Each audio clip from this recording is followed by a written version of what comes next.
I'm going to put it here.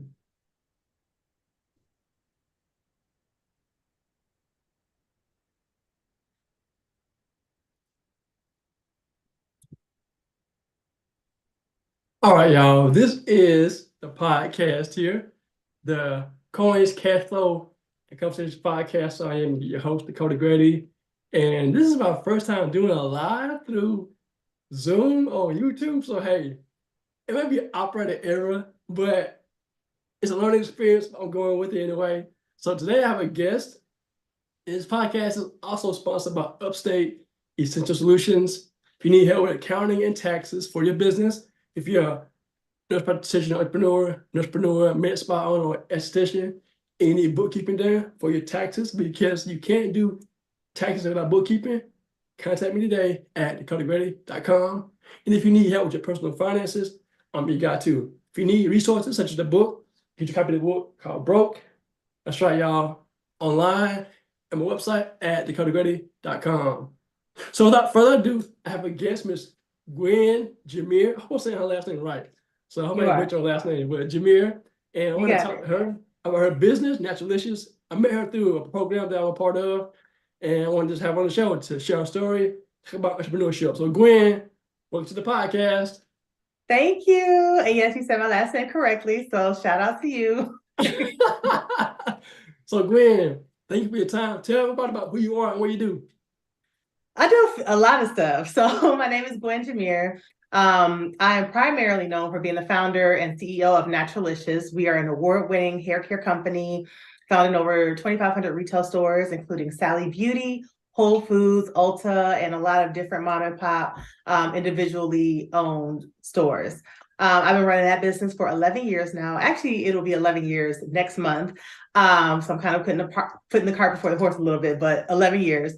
And I just learned so much about business, and I love talking about business. I've talked about business since I started, and obviously within a decade of running a business that has grown from $0 when I started it, essentially $32 I had in the bank, to I've grown it to have amassed over $20 million in the time that I've owned the business. I've obviously learned a lot, and I love to share what I've learned. I love to see people's light bulbs go off. There's mistakes that I made that I could have completely circumvented had I had the knowledge that I have now. And I love sharing that to help people create a business that gives them the money and the freedom to live the life that they really want. Because a lot of times we start businesses and we just create another job for ourselves. And that's not what we're signing up for. And so I just love doing that. So more recently, I've been starting my own YouTube channel and sharing my own content. And so that's kind of like the second thing that I do. And then the third thing that I do is I have a membership-based business. It's a women's empowerment group, and there's a monthly fee that they pay to have access to all sorts of things, including life coaching. They get an annual retreat to somewhere exotic around the world. So we've gone to Kenya, we've gone to Zanzibar, we've gone to Morocco, St. Martin, Mexico. We've gone to a lot of different places. And they just get weekly programming, and that's the third thing that I do. So I don't have space in my day for nothing else right now. You're a busy mom, sounds like. So why did you start your business, and why natural hair?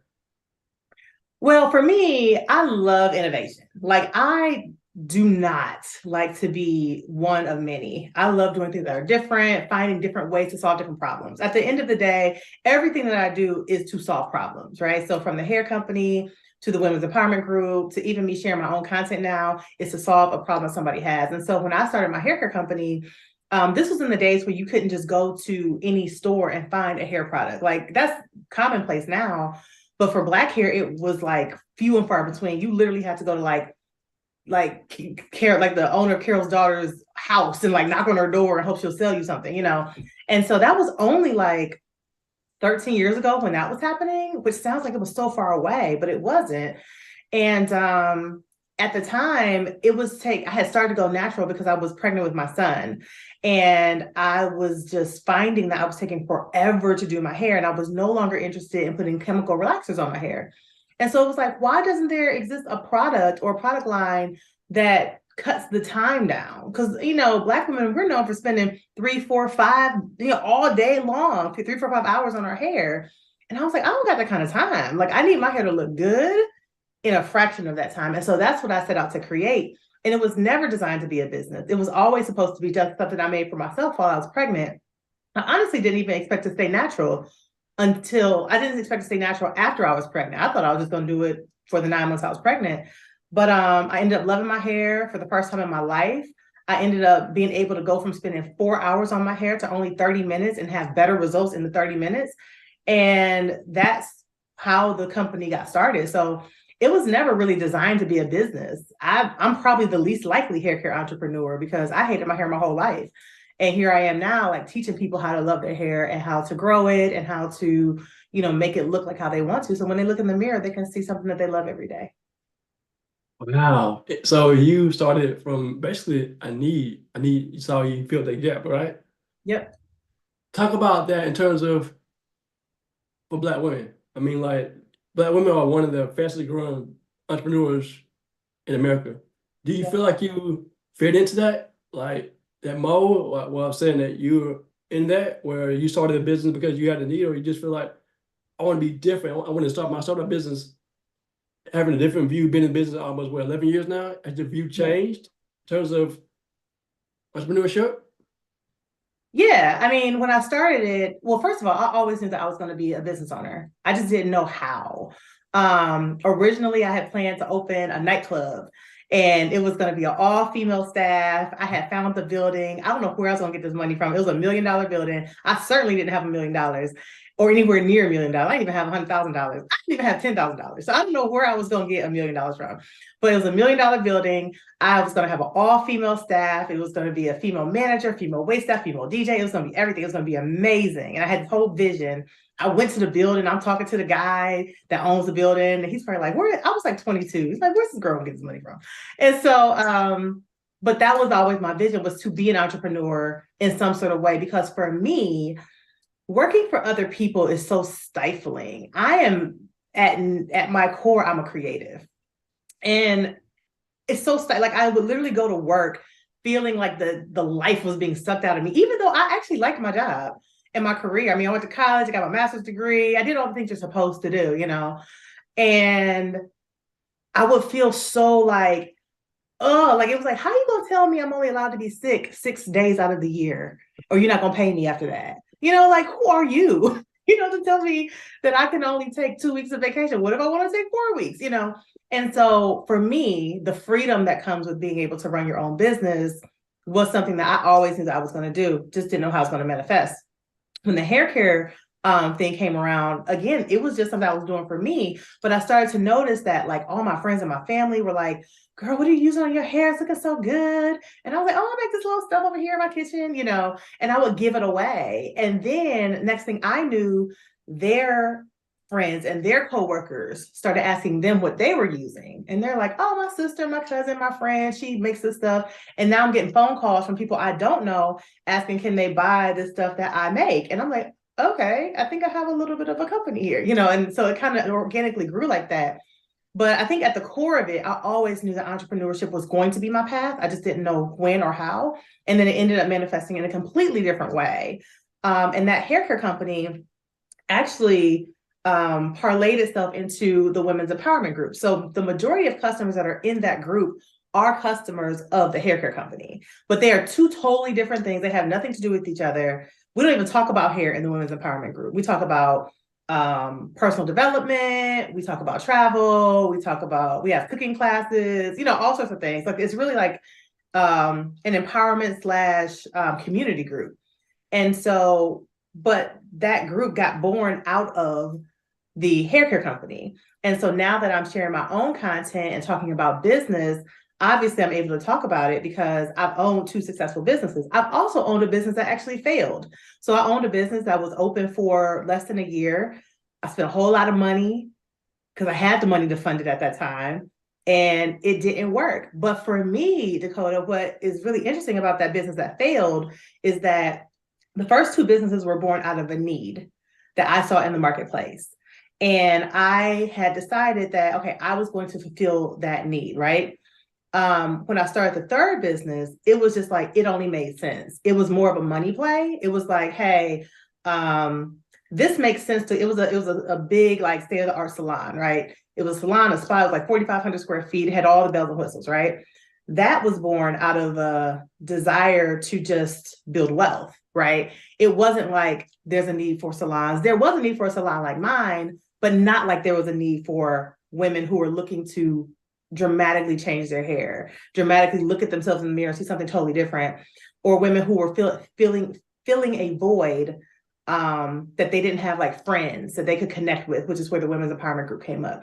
And so when I think about the back in hindsight is 2020, it's like when I am working on things that are actually helping people, that are actually transforming lives, that's when I'm successful. When I'm doing something that's just for fun, basically, or like just because it makes sense, maybe even just because it would add, more zeros to my bank account or something, it didn't work, And so for me, I know that if I'm going to indulge in an entrepreneurial endeavor, it's got to be something that's going to be transformative for the end consumer. So in our group, you mentioned, I think you quit your business or shut it down at one point, right? Mm-hmm. I did. Talk about that, because entrepreneurship is not for everyone. Talk about why you quit the business and then I guess went back to it. Talk about that, please. Yeah. Well, I quit because I had been doing it for almost 10 years at that point. It was like 9 months and like, it was like 9 months and like, I'm sorry, 9 years and 10 months. And I was just like, I'm tired. I'm not feeling passionate about this. I like what I do. I love my customers. We have a very close relationship with each other. Like some of them, like I know some of their incidents. I know when some people get married before the family know when they get married, because they'll come into our group and they'll say it, But I just wasn't feeling passionate about the industry anymore. I was starting to see it change. It was really frustrating me that I've been preaching about hair education for 10 years and people are still having the same issues because competitors were coming in that did not care about the consumer, selling them snake oil, and they would then get jaded. I'm sure you've heard, women say, nothing works for my hair, right? And it's like, there's millions of products. Something's got to be working, right? But it was because people are always trying to take the shortcut to having the hair that they want instead of the tried and true things that always work, right? And so in my group, that's what I would be teaching. But then I would just get really frustrated because I would see people come in there like, I tried this method and it was some nonsense where like people were taking like, they were putting like Vagisil cream in their hair, like trying to make their hair grow. And it's like, what are you doing? It's like, no, stop trying to take the shortcut. That ain't gonna work. And because I care so much about Black women in general, and about how we see ourselves, because our beauty is generally frowned upon. Everybody wants to be like us, but nobody wants to be us, right? Like they want our beauty, but they don't want to acknowledge our beauty, that we created it, right? They want the hair that can hold a curl. They want the fuller lips. They want all those things, but they don't want the challenges that come with that. And so I care a lot. And so it just really frustrated me that I was seeing that. And then next thing I know, it was like all these like relaxer brands who never gave a crap about us, who were giving us cancer, who were doing all these things, these bad things to Black women for decades. Now your sales are down. And now all of a sudden now you want to get on a natural hair wave, And it was just really irritating to me to see our sisters be like, okay, I'm not going to support these Black owned businesses, which have a higher price point because their products are of higher quality. We're going to go support Motions, or we're going to support L'Oreal, who has a $6.99 hair product. You get what you pay for. That's why you feel like your hair is not growing. That's why you feel like nothing is working for you, because that crap is not made for you. It's made to make money. It's not made with you in mind. Whereas these Black owned brands, mine included and a bunch of other ones, we are the consumer. We know what we need. We are putting special types of exotic oils into our products because that's what our hair requires. These people over here, they put all sorts of chemicals in your stuff. They don't give a crap about you, And so I just got really jaded with it. And I was just like, you know what, I'm over it. And so I quit. And when I quit, I had a lot of customers who were coming to us and were like, well, can we at least buy it in the store still? Like, okay, fine, you don't want to sell online. That's disappointing, but can we at least, what am I supposed to do now? And I started to realize how important the work that I had done all that time was, because my business was never just a hair products company. It was a hair education company that happened to sell products, right? And so I was teaching along the way. And so for some of them, all they had used for 10 years was Naturalicious. And they're like, okay, so now I got to go find another product. Like, I don't know what to do. So we were still selling in stores like Ulta and Sally Beauty, but you just couldn't buy from us directly. And at the time I was working more on getting the hair salon up and going. And the salon was fine. Actually, we had, 4.8 out of 5 stars on Google from like 300 customers, like great reviews, but the math just wasn't mathing, right? It just like, we were making what people consider a lot of money, I guess, for a first year business. Like we did over 6 figures our first year, or our first 7 months. But in order for like the mortgage on the building, because I bought the building, the staff, it was a huge staff. We had like 17 employees within, a couple of months. It wasn't making financial sense anymore. And I was spending all my energy on that. And then when I realized, okay, this is not going to work out. Let me go back to my crew, my customers, the people who have been riding with me for 10 years.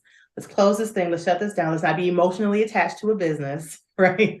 Let's go and restart what has held me down all these years. And so I went back and restarted the business in August of that year after I closed it.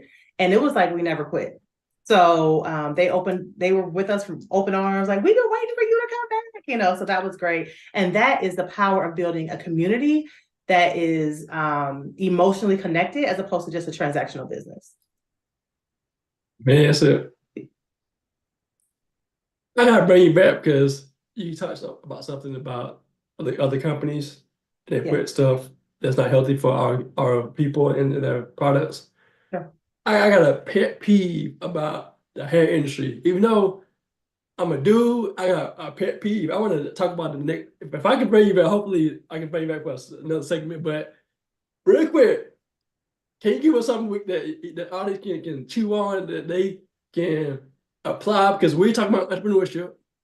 Maybe talking to maybe a woman's on here listening, or a guy, and they'll feel overwhelmed, distraught, like you felt. Encourage the person. Give them some hope that they can go back, they can pivot again, still make that bread, but also have fulfillment as well.